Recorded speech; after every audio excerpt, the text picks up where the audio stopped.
Ladies and gentlemen, from Hollywood, almost live. 2, 3, 4, 5, 6, 7, 8. Have a good time. ERNIEandJESSE.com. Oh, it's the best show on the internet, a live podcast. No one listens to this podcast anyways. They think when they talk, it's actually important. Well, you know what? It got you listening. Hi, this is Major Squishy, and when I'm not retweeting, I'm promoting ERNIEandJESSE.com. Yo, this is Nick Perdue, and when I'm done masturbating, I wipe off my keyboard clean. Hey, this is Jesse McLeod, and when I'm not making music... This is Dean of CalStateParty.com. Hey, this is Calypso. Girl, I'm Dolly. This is Mrs. Evil Genius 11. Hey, what's up, everybody? This is Chewy This is Welcome, Martin from South Bay. Hey, what's up? This is ERNIEandJESSE.com, and you're listening to Ernie and Jesse. This is the horse, and you just got stuck on ERNIEandJESSE.com. ERNIEandJESSE.com. Talking about. Welcome, everybody. This is ERNIEandJESSE.com. My name is Jesse F. Daniels. And my name's LB. LB up in here. That's right. And on behalf of Ernie, who couldn't make it because of our prior engagement, but on behalf of Ernie, welcome to ERNIEandJESSE.com. This is the show you listen to over a stack of pancakes, as well as some Dama Tequila. Dama Tequila is on the bus right now. You guys, who's tipsy already? I'm pretty tipsy. I'm pretty tipsy. That's right. Right now, we're about to go to the Bro movie premiere starring Danny Trejo. We got Bean Manley, Colin Morrison, and Will Chavez. And right now, we're about to talk to somebody who was behind the scenes the whole time, cameraman the whole time. I don't care if it wasn't, just say it's the whole time, bro. Directly behind the scenes. Directly behind the whole time. What's your name and what did you do on the movie? I'm Sal. I was a second assistant to the camera, and you know, I just made sure. I didn't make sure anything. I just witnessed the magic unfold as it was happening. You know. So have you been in film for a long time? Have you been doing this a while? You know what? This is the first project that I ever worked on in my whole entire life, and that's a long time. But you know what's beautiful? It's a beautiful thing. Yeah. Oh, okay. How did you get on board? Who brought you on board? My boy, Chris. Shout out to Chris. Where's Chris? Let's get Chris right here in the middle. Right in the middle. Yeah. Right here. Make sure you get Mr. Hyde. Chris. Make sure you get Mr. Hyde. Yeah. Welcome, Chris. Welcome to the show, Chris. What's up, guys? What's up? Chris, ladies and gentlemen, put this all together. He put us on the party bus, ERNIEandJESSE.com. These are our newly made shirts. I'm rocking it for the first time. No, it's cool. Just to give everybody a feel of how this is, when we were meeting outside the bus, everyone's like, bro, what's up, bro? I was like, can we not say that anymore? Is that like... Yeah. You just say like, hey. Orale or something there. Look out for our new movie called Homie. What's up, homie? No, I'm kidding. Bro, what's up, bro? Sal's gonna film the new movie, Homie. No, anyways, you're talking about the soundtrack. I wrote down a couple of the artists that are on the soundtrack. La Coca Nuestra. La Coca Nostra.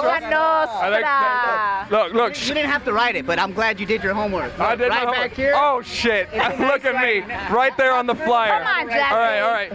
Who's the hottest artist on this bill right here? All right, you know what? This all these artists right here are hot. All right, all these artists right here are part of the Suburban Noise.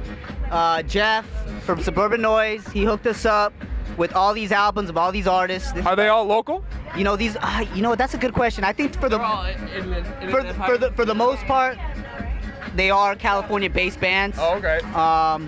You know, they're different band members from different areas as well. Yeah. But yeah, La Coca Nostra is probably one of the biggest ones. Cottonmouth Kings. I Set to Kill. That sounds fucking badass. Dude. Right there. I'm like scared. Like I'm gonna go. That's like some screaming metal, right? It's awesome, man. I Set to Kill and Broken Side is like a. It's a different type of rap. You know, it's the bro style rap. You know, but bro style rap. All right, now tell me. Hold up, stop right there. Bro style. Can you elaborate? What is that? Well, you know, that's a good question. To put it in perspective. Bro style. You know. Hold on. Flip the camera real quick. Can somebody tell me what bro style means? Nobody knows what bro style. You look bro style. No, bro. Oh, no, I don't look. You look like a bro. Dude. I know bro style though, but you can't put him in there. This guy's looking like he walked off the Fun music video. Fun period right there. No, it's cool. All right, bro style. What's bro style? You know what? That's That's a good question. I can't define what I just said. You know what? Sometimes gibberish comes out of my mouth, but you know what? Bro, by bro style, I mean it's their own genre, their own world rap. They represent that style, you know. But a lot of these bands, a lot of these featured artists are well known, not just in that world, but throughout California, throughout the states. And Big B is going to be at the after party, right? Big B. What's up, Big B? Big B. Low Life Music, another band who was actually they were featured on the movie Bro. Low Life Music's great fucking band. They will be there as well, performing live. And I look forward to that too. I mean, that's cool. And you know what? I think one thing that everybody needs to take away from this is that bro style lifestyle. Like, I mean, we're living it right now on a fucking party bus. Yes, sir. LV, how are you feeling on this party bus? I think saying bro is like such a douchebag word. Is that? Oh, douchebag word. So is that what it is? No, no. When I think of bro, I think of some like tattooed guy all across the arms, on the face, and he's wearing an Affliction shirt, right? Yeah. Am I right? That's what a douchebag is. Speaking of Affliction shirts, let me introduce my man over here. What's your name, bro? My name is Jay Hansen, and just for the record, this isn't Affliction t-shirt, but hey, it's all good, man. It's all good. It looks like it, right? It looks a little douchey. You know, we like to keep it nice and clean, you know what I'm saying? Keep it fresh and clean. All right, nice and clean. You look like a model, man. You look like you just stepped off of the fucking movie. Hey, he was in the movie. Hashtag no homo, but. Yeah, he was. Well, I was in the movie, man. You know what I'm saying? They pick him right, so. Oh, what did you do in the movie? Tell me about your scene, bro. Well, first and foremost, I was very blessed to be part of the team, part of the cast. I played a role by the name of Maury, which is Bobby's friend. Bobby and Maury were two homeboys that got together, got picked up, and made a quick connection for Mr. Will, which is one of the main characters of the movie. Unfortunately, that we didn't get to complete the transaction. We kind of got in a sticky situation, and you know what I'm saying, things went a little sour. However, I mean, for the most part, it was definitely a great experience. It was it was an experience to learn, an experience to work with some very talented individuals, and it was awesome, man. I'm very blessed, and I'm thankful for that. That's cool. And you said that you were running away from the cops in the movie. Where did you get the inspiration from? I kind of want to keep it off the personal, you know what I'm saying? No personal experiences and whatnot, but it was great, man. It was a good experience, and it was just something different. You know, we were acting, so it was great. It was good. Have you been in anything else? Is this your first? Did a couple commercials, but nothing really live stream. I mean, this is my first real big project, and I'm really happy, and I'm looking forward to seeing it on the big screen. What was it like to work with the original members of Metal Militia? Well, it was, like I said, it was an experience, man. These guys are crazy, they're cool. It's like a double face. I mean, when they're on their bikes, it's a complete different picture. But when they're off the bikes, man, they're cool cats, down to earth, you know, warm-hearted individuals. We like to get wild, so we all got a little bit in common. And it's the fact that we live once and we like to party it up, and that's what's up. Wait. Are you saying that you only live once? You only live once. YOLO! My 5th or 6th life, as a matter of fact. This guy's a cat right here. You got 3 more to go. No, do you motocross though? Have you been on a motorcycle? And I've been on a motocross. I haven't done it in many years, but I didn't have to do any motocrossing for the movie. So no, I didn't do anything for the movie. No stunts, no stunt effects, but only watching. So yeah. Do you have any tattoos? Oh yeah, you do. I got some tattoos, kind of all over the body. Take off your shirt, but LV up in here looking for the tattoos. I think we're gonna keep it PG-13 for now. Maybe after party, we might go a little rated X or maybe a little rated R, but for now we're gonna keep it PG. You got some more tattoos under the shirt? I do. Oh, yes. Okay. Can we see a little bit? Come on, save that for the after party. All right. Give him a couple drinks, he'll open right up. Couple drinks more in. I feel scared to ask more questions of him. I think we should switch places here. No, it's cool. We're getting wild here. It's getting a little hot I think over he here. wants It's getting a to little see hot the over tattoos here. just as much as LV does. No, bro. I think that's like the code word of the night right here. You know what? You guys need to, every time, see how many times we say bro in this whole session. Yeah, let's put that on out on the fan page. I think on behalf of Ernie, please forgive me, but let's give away a Team Ernie shirt to anybody who could post on the fan page how many times we say the word bro on this podcast right now. There it is, free t-shirt. Exactly, there you go. Compliments of Chris from Streetwise. Give us the exact amount of times you say bro. And if you guess it on the first time, the first person who guesses it first, we'll shoot you out one of these brand new, fresh, slick Bro the Film shirts. Bro the Film t-shirts right there. Thank you, Chris. By the way, brothefilm.com. Check it out. Check out the trailer. We got the Twitter. We got the Facebook. The whole nine. What the film? Bro the Film. Bro. All right,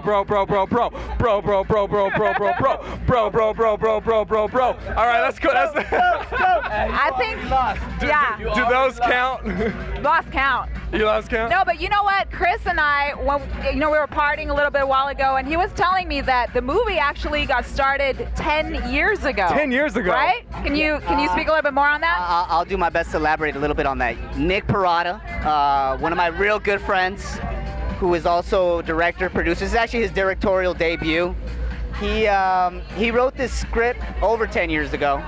It started off as something really small and minor, definitely a motocross film, but it turned into what it is today, into something major with Metal Militia, repping Rockstar, Etnies, Von Zipper, all being a part of it. But he fleshed it out. It's initially started off as a super low budget, around a $20,000 film, independently financed. But then we took it to some people who had some contacts with some other people in that world, the SoCal world. At what point did Danny Trejo get on board? Well, that's another kind of like the 6 degrees of separation type of thing. Because he's been on Machete. All kinds Once of Upon a Time in Mexico with Johnny Depp. Oh shit! You know what? Danny Trejo is a character actor. He's a character. He's a great person. He's a he had a rough life growing up as well.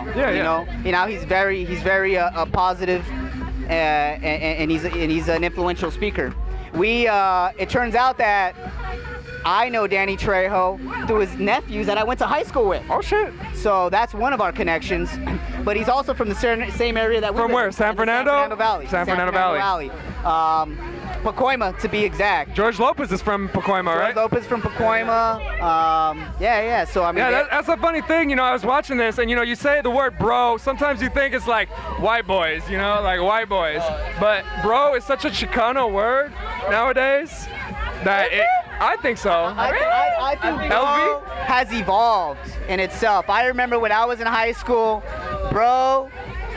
Christopher Ramirez. I say bro all the fucking time, dude. You're a Latino dude. It's like, it's a part of me now. I used to say dude, but now I say bro. See, I feel bad saying dude. I'm like, oh, this guy's a surfer guy coming around saying dude. It's the new dude? Is that what you're saying? I think so. I think it's surpassed dude. Yeah, I think it has surpassed dude. It turned into a movie. It must be huge, right? You know what? It is, and we're creating a. We're moving. We're creating new. We're making this a real word that's gonna last for. You're revolutionizing the movement. I know. 10 years ago. Where was I 10 years ago? Oh my God, I don't even. You weren't on the bus. Not. YOLO. I was on the bus. 10 years ago, I was on the bus. The beast? Describe the beast. Describe the beach. It's sand and then water. But where you were 10 years ago. 10 years ago. Sal, the cameraman. Nowhere near ever even thinking that I would be going to a premiere of a film that I worked on. You know what I mean? But, bro, let's talk about bro. Did you study film though? Did you study film? No, absolutely not. Absolutely not. You just jumped on it? I jumped on it. Actually, my boy Chris brought me in, but it's something that I jumped on that. I didn't jump into school. I don't do school. Can't do it. Some people don't. I can't do it, bro. I can't do it, bro. You know? But, you know, it's a beautiful thing, though. It really is. When people say we're making magic here, it really is magic, and it's like, it's such a beautiful thing to come in every day and see this little part turn into something major, you know? And then now, all of a sudden, we're going to a theater to view what we worked on. So, I mean, that's trippy, huh? It's ITO. Well, the post-production process took 2.5 years, right? It did, and I mean, did it have to take that long? No, but you know what? Somebody else believed in us, and now it's like, they said, you know what? We gotta master color, we gotta master sound, we gotta do this, that, and the other, and it turned into something just major, and now AMC says, why don't we put that in our theater, you know? It's amazing. So how'd that go down? Getting the movie to premiere. It's a limited engagement, 1 week starting today, June 22nd, going until, I think, June 29th. The 28th. 28th. The day the X Games start here in LA. Exactly. Hell yeah. Exactly. So how did you guys get it into AMC Theater at the Block of Orange? Well, you know, like Sal was saying, you know, it took some time to get this movie off the ground.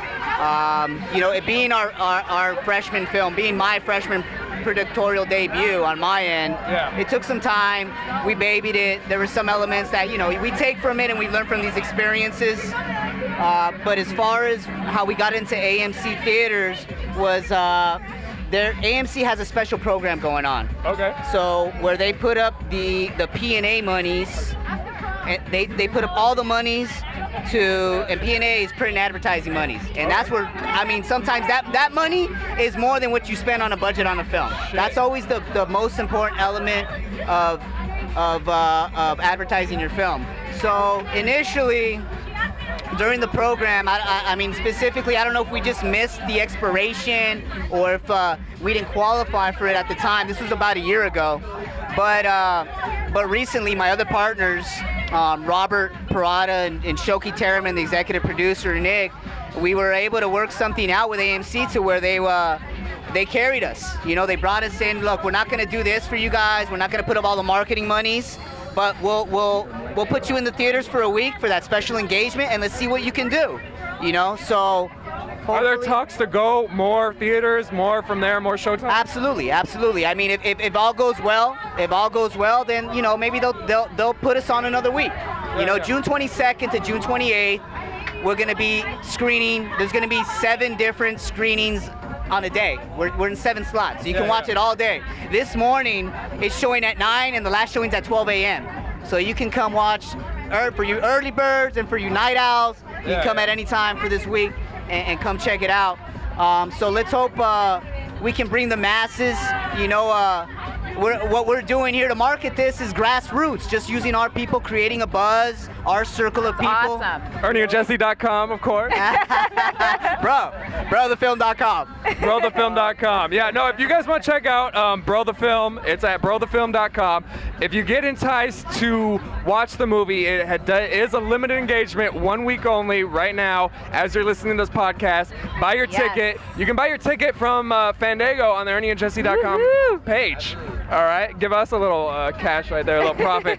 No, it's all good. But AMC 30. AMC 30. AMC 30. In Orange. Block. You know, I know all of these don't know what the block is, and I'm surprised. The block is basically like a city walk, but twice the size of a city walk. The Block of Orange. And why Orange County? Well, we had options. We had options to choose a theater, and so I think Sal has something to say about why Orange County. Yeah, why Orange County? I think it's just a demographic thing, and the whole bro thing, the whole bro like life, motocross. It's a lot bigger in the Orange County than it is around where we are. Because I'm an LA guy. I'm Hollywood. I brought my shades on the party bus. Dude, I am not. Look at how I dress. But you're a bro too. To this occasion, you know. The way I dress to this occasion is a button-up. The way he dresses is the way the main character dressed in the beginning of the movie. Right. But then what happened? But then what happens is that he gets one of these T-shirts and he decides, you know what? It's time to be bro. Rock and roll, baby. It's time to get brotified. Brotified. I don't know if that's even Does a that word. count? Can you count that? Let's count that it. Let's counts. count it. Brotified You counts. know what we are? We're Brotified. brodozers. I heard that word. I heard that word from the boys in the IE, brodozers and brohos and motohos, and this is some of the terminology that they use. Now, I was looking at the synopsis of the film, and the first motocross that the main guy Johnny, right, goes to is in Riverside. Yes. Now, I was just in Riverside last night doing an art and IE, fashion baby, show, the IE, and I can tell that is just as much the culture as the OC. Absolutely. I mean, initially, I think the whole motocross industry, they strain from the Inland Empire. I think that's where it gets its Fontucky. It gets it. Rancho Cucamonga. Fontana, Anna Fontana. Hey. Moval. Shout out to Jay King. Shout out to Jay King and Anna Fontana. and Steve Lyrics. Steve Lyrics out there. Moval. See you, bro. No, but it's true. I mean, the IE. I mean, if you talk to any of the real cats from the motocross, I think that's where they really got their start. You know, I mean, when you think of the IE, you think of dirt. You know, you think of open land. I'll tell you this, when I'm coming off the 60 freeway heading into Riverside, you know you hit the IE when you smell the cow manure. Oh, You just roll down the windows, you're like, oh! Cowtown, baby, Cowtown. Oh, that shit smells, I'm in the IE. Nah. You know what? It's such a cool thing, though, you know? And this motocross thing, it's crazy because you mentioned the last day that it's premiering at the AMC Theater is when the X Games starts, right? June 28th. When the X Games start. And what's cool is I have watched the X Games before. Yeah. And it's pretty cool to watch them do all those tricks on the bikes. When we were shooting this out at the Paula Raceway, we got to see that for 2 days, all day long, and it was just it never got old. It never got old, and you know, and a lot of guys came out and just brought their bikes out. Yeah. And they had a blast. You know, all day long. We had our video camera out there to shoot. You know, I don't know how much we actually got on camera on just motocrossing. Yeah, but it was. Were there any cool injuries during the making of the movie? There was cool no injuries. There was no injuries. There's no cool injuries. I know, right? Injuries are horrible. LV. Injuries are. Charles Barkley told me one day, he's all, injuries are terrible. He didn't tell me that. He didn't tell me that. No, but you know what? It was awesome. Nobody got hurt, and it was just a beautiful thing. And some people were exposed to it for the first time, and it was just amazing. It was a beautiful thing, and I hope that they're exposed more to the mass, you know, because it shouldn't be just in an empire. It shouldn't just be like a few people here and there. It should be a worldwide thing. Well, the X Games are going to be downtown at the Staples Center, LA Live area. Why was motocross? Because this is like it's a coming of age film. You know, Johnny, you know, he gets introduced to sex, drugs, rock and roll kind of thing. Why was motocross chosen as the drive for this film? Well, you know, being a coming of age film, and being a topic that I don't think, I mean, there's been a lot of documentaries, and I haven't necessarily seen a lot of feature films on motocross. So with that, it was a fresh, innovative topic. You know, not to say that drug, sex, and rock and roll depicts, you know, motocross riders. Yeah. You know, I mean, ultimately, the main element is there's a story behind it. You know, and that it follows Will Chavez and his transition as a character. How was Will Chavez as an actor? Will Chavez, who plays, you know, Johnny in the film. Also first time, right? Yes, he was. This was his freshman film as well. You know, Nick wanted to keep it. Nick Parada, the director, wanted to keep it really gritty, really honest. He wanted, you know, most of the motocross riders basically they just played themselves. Yeah, you know, they're from the Metal Militia crew. They're from the Metal Militia crew. What's up? Shout out to Metal Militia and the whole Metal Militia crew. Yeah, I mean, they all played themselves, and you know, Nick was very open to allowing them to be themselves and use their own style in the script, you know. So with Will was a first-time actor. You know, he did a great job, and that's what I think we had that schoolboy feel for him. You guys wanted to like just excel, do everything. We wanted that. So actually, I think during the movie, he grew as an actor in the movie and the film. So I think with each scene, as it transitioned and as he started going from that preppy college kid and transitioned himself into this hardcore, drug dealing bro, I think it kind of naturally happened. You think maybe he actually involved too, right? Yeah, I think you'll get a sense of that once you watch the film. I think I'm evolving into a bro right now. I'm like, I want to go get a tattoo when this is all done. No, you know what? I was gonna get a frohawk too. Sorry, I was gonna get a frohawk. I'm like, no, you know what? I'll get the little bit of a cut. I had the wave 2 days ago, long hair. I'm like, let me cut my hair. Let me try to fit in a little bit again. All right, take me back to 2010.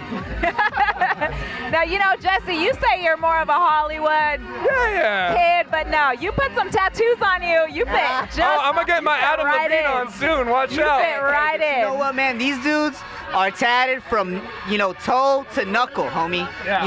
These guys they don't put on, they put on shows and everything, on the dirt and in freestyle motocross, but these cats are real. They're not acting. They're not pussy, and you guys will see that tonight at the after party at Club Crush, Chronic Tacos Cantina and Corona.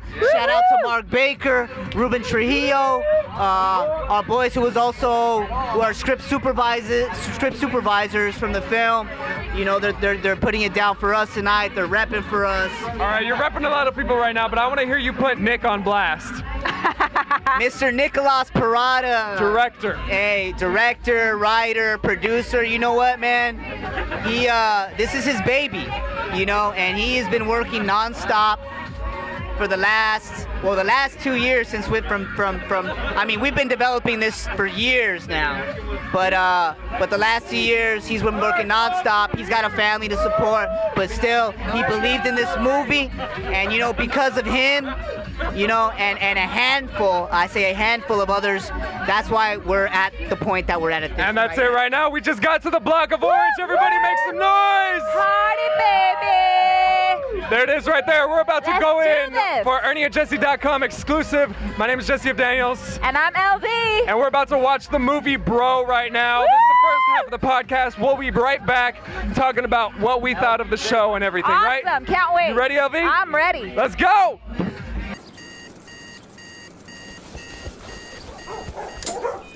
What up, guys? It's Jesse. What time is it? Time to do work.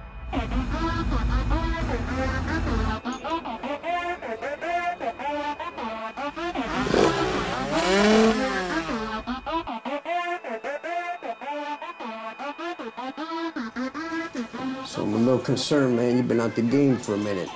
You ready for this?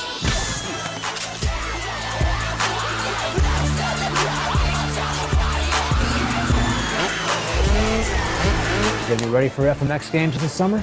You kidding me, guy? You know how hard I grease it. Yeah, just because you got a gun don't make you an armed robbing gangster, Holmes. Better be careful fucking with Hector. What was that? That's what it was.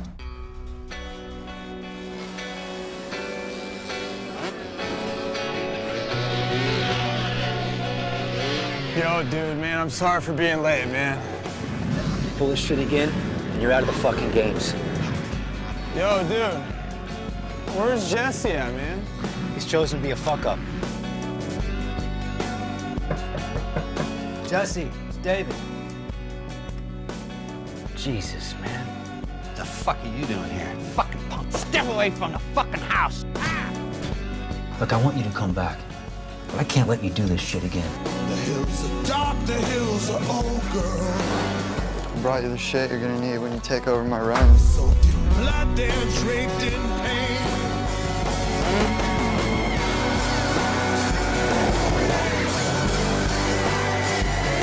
Fuck you! Next rider to compete, Jesse Myers. Get out of the car! Get out of the car, man! I'm on my way.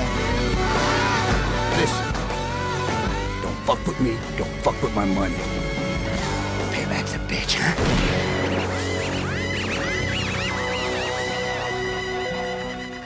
All right, there it is. You heard the trailer for the movie Bro. I feel like I need to go to church tomorrow. That's what I feel like. I think she's pregnant just from watching the movie. I don't know.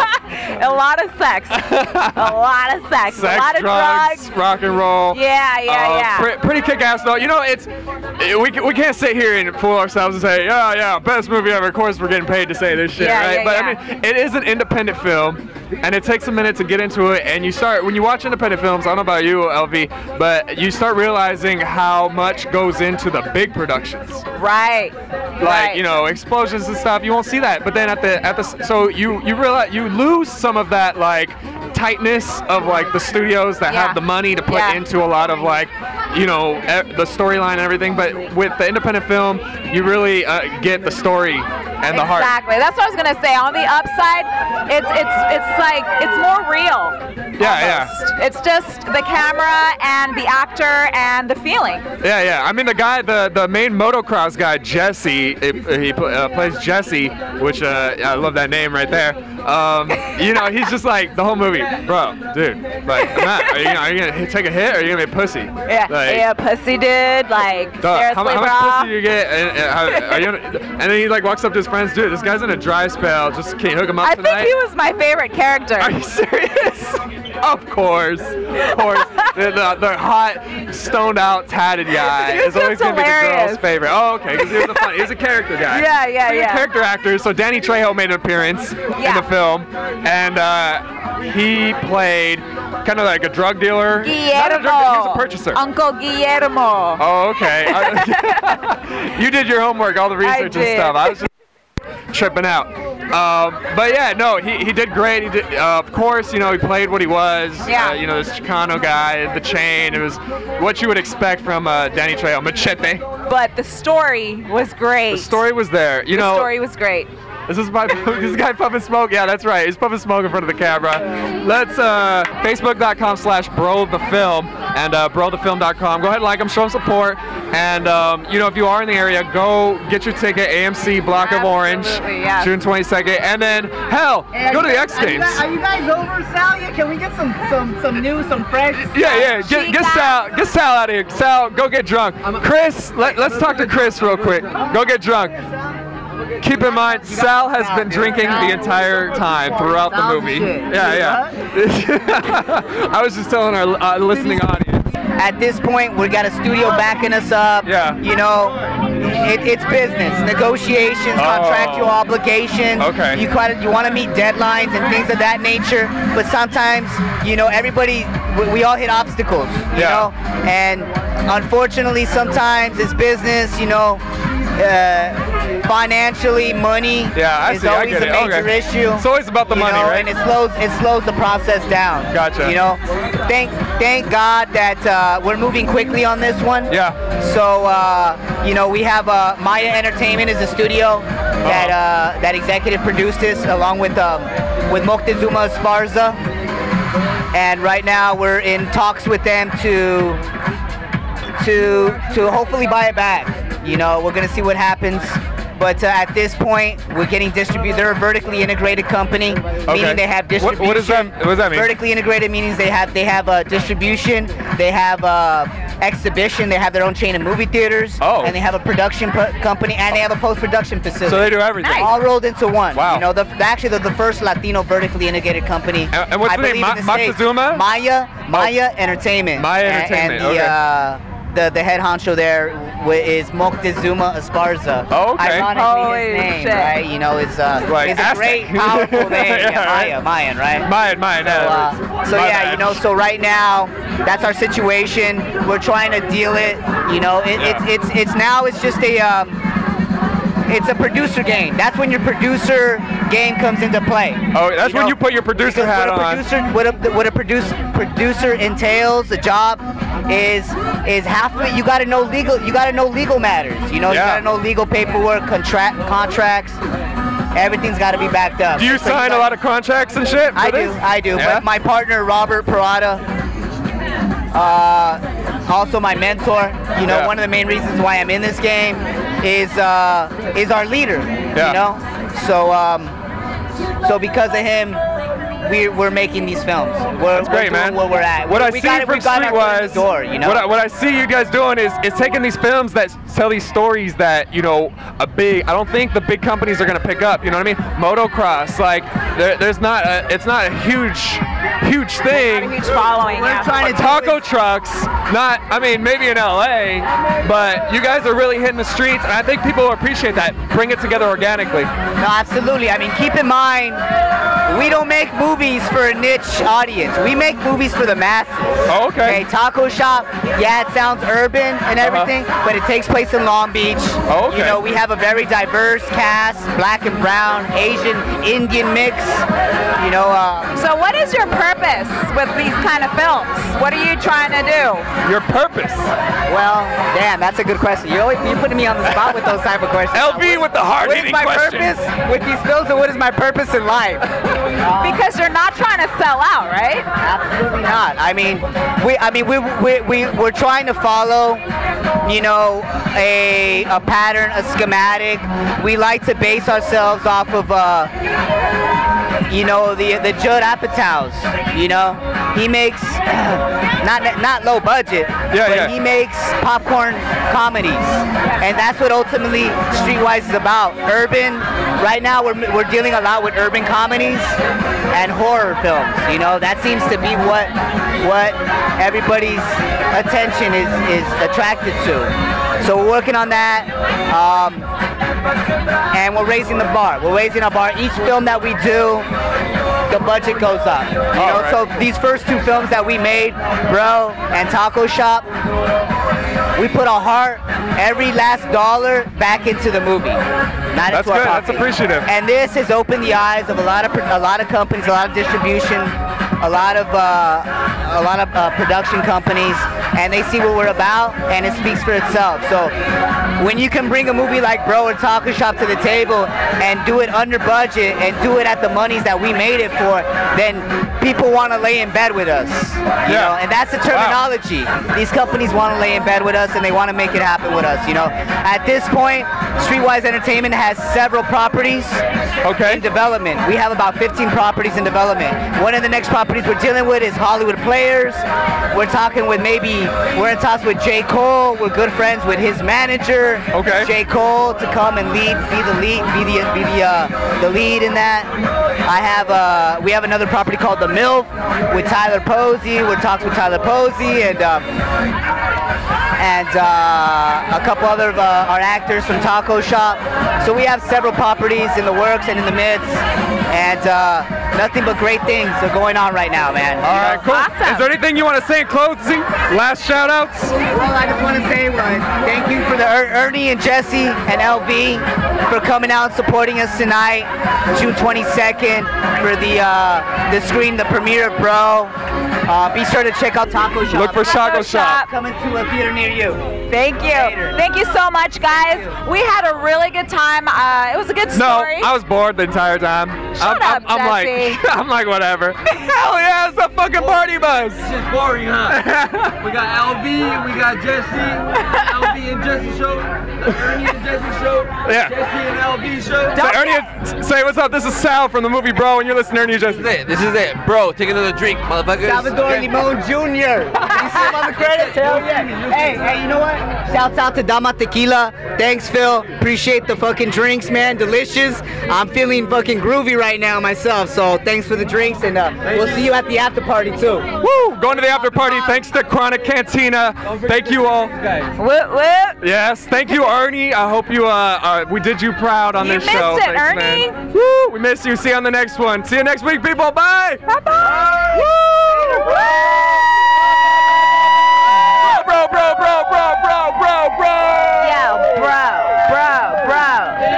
The following are additional cast and crew interviews brought to you by Host Calypso and I'mTrippin'Out.com. What's your ITO moment? Hashtag ITO now on Twitter to join the conversation. Hi, this is Nick Parada. I'm the writer-producer of Bro the Film. Hi, Nick. How are you? And congratulations on your success for today. How do you feel tonight?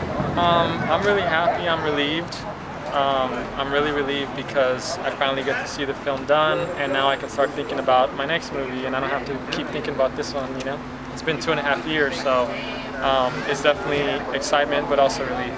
The writing process must have been very challenging from start to finish. Were you ever at all, you know what, I'm just so confused today, I don't even feel like writing? Was there ever a time where you had that feeling? Yeah, you know, there's times where you get stuck on the story with the characters or what's going to happen next, or, you know, what you should add to it. And there's times when I was like, you know what, we'll stop, we'll chill, let it marinate a little bit, and tomorrow, you know, I found that when I didn't worry about the next thing, it kind of came naturally, you know, just kind of by sitting on it and kind of letting it stir, you know, kind of gathering ideas from what you're doing daily would feed kind of the story, you know, rather than sitting there and being like, I got to do this, or I got to write this way. I think when you focus too much on something, it doesn't let you really be creative because you're trying too hard, you know what I mean?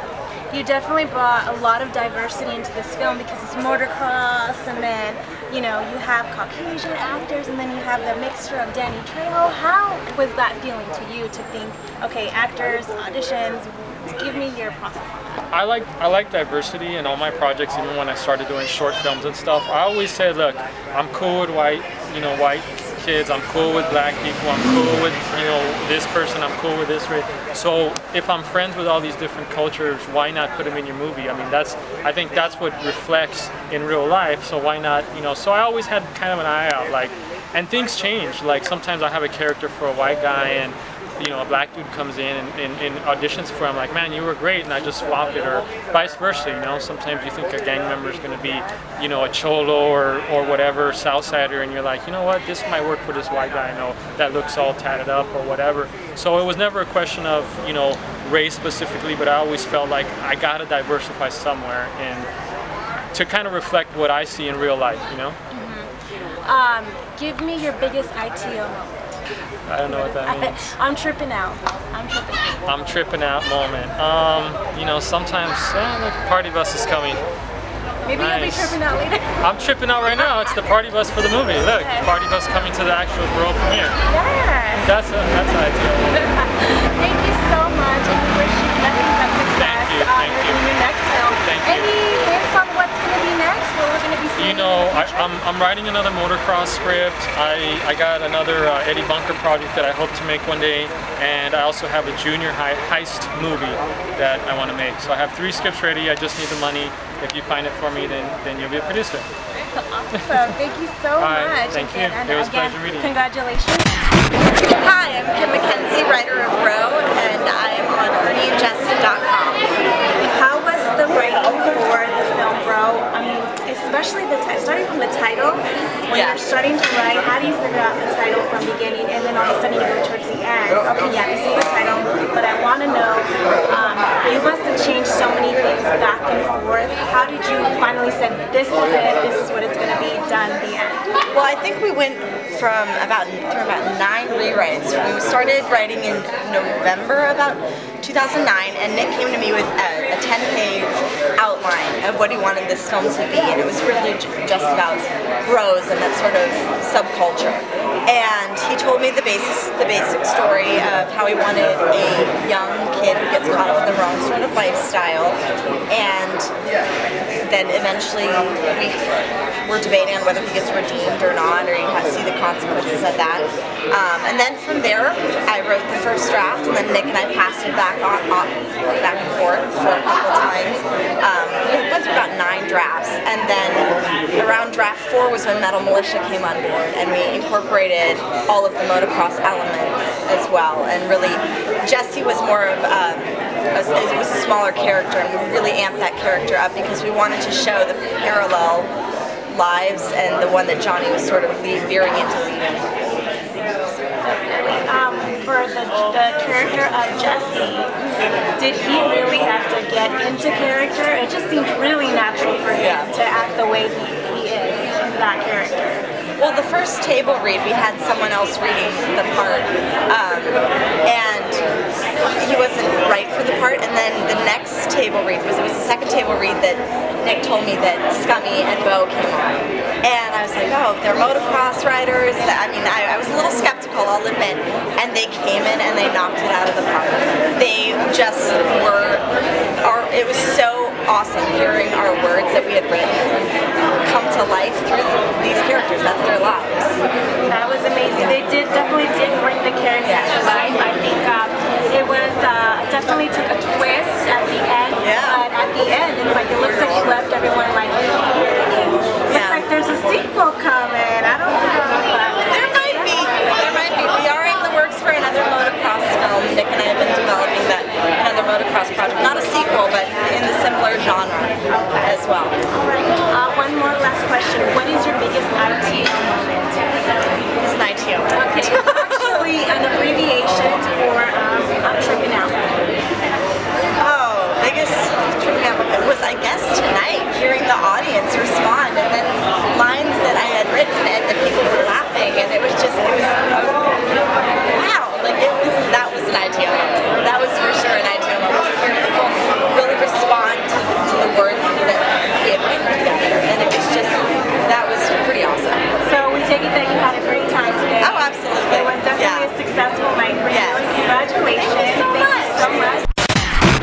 for ERNIEandJESSE.com. So you're the lead actor for the film. How was it today? Give me your feelings for today. Give me your reaction for today. You know, I showed up a little bit late, but whatever. You know, I feel like when you have a important engagement, it always works out that way, right? But I'm finally here, and I settled in, and just it was a great experience. You know, watching yourself on the big screen. This is the first time I actually do a feature film, a full-length feature film, and it was a wonderful experience. It's just, I just feel like it's a little weird at times, you know, because it's when you see yourself on the big screen, it's a little off, you know. But you know, nevertheless, I'm sure everyone enjoyed it. It looks like everyone enjoyed it. I'm glad about it, and well, Nick Parada originally asked me if I wanted to play this character, but I didn't know the significance of the character. You know, when he told me and he gave me the script, it was like a 145-page script, and every so you were page. Scared a little bit? Yeah. I mean, every page was Johnny Banks, and I was freaking out. I was like, okay, now I got this role, but how in the world am I going to memorize all these lines, right? But you know, with training every day, we did like 4 days out of the week. We did a lot of training, a lot of process, a lot of you know, on camera, like just it's like it comes natural to you after doing it so much, you know, seeing it over and over. And I hopped on this project 6 months before we even started pre-production, so I had a lot of like preparation time, you know. So by the time we started shooting, I was more comfortable with the script. Can you definitely this film gives maybe the young people who are watching it a message.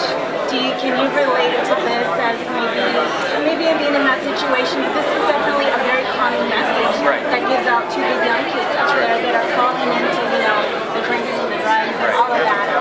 What can you say about that? We wanted to make sure the story ended on a good note, as far as like showing, you know, the moral to the story. You know, we had a lot of drug use, a lot of profanity, whatever, but we wanted there was a message hidden, and it's like, you know, you might have a good time doing the bad things, but eventually it'll catch up to you, you know, and you either learn the hard way.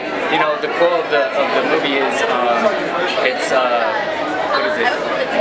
Life doesn't always end on a good track, I believe it is, and it's true, like, you pick your path, you know, and so, you know, I hope people watch this and realize, like, you know, it relates to a lot of people, but at the same time, this could be, you don't want to go down this route, basically, you know what I mean? So, you know, stop it while you can, you know, and, you know, just hold on where you're at and just take a couple steps back and realize, you know, whoa, you know, slow down a little bit. One more question. What is your biggest ITO moment?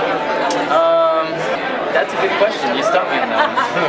It's just looking back, basically, finishing the project. Whoa, this was a good 3 weeks, you know. It's like, wow, we did this in 3 weeks. It's just like I said, this is my first project, so everything was just mind-blowing.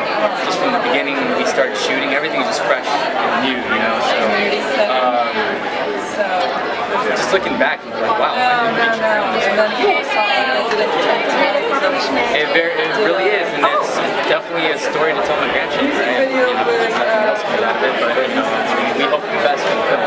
Absolutely. Thank you so much. You're very welcome. You guys did amazing today. My name's Bo Manley, and I'm playing Jesse Myers, the drug-ass dirt bike rider. How was this set? Was this challenging at all for you?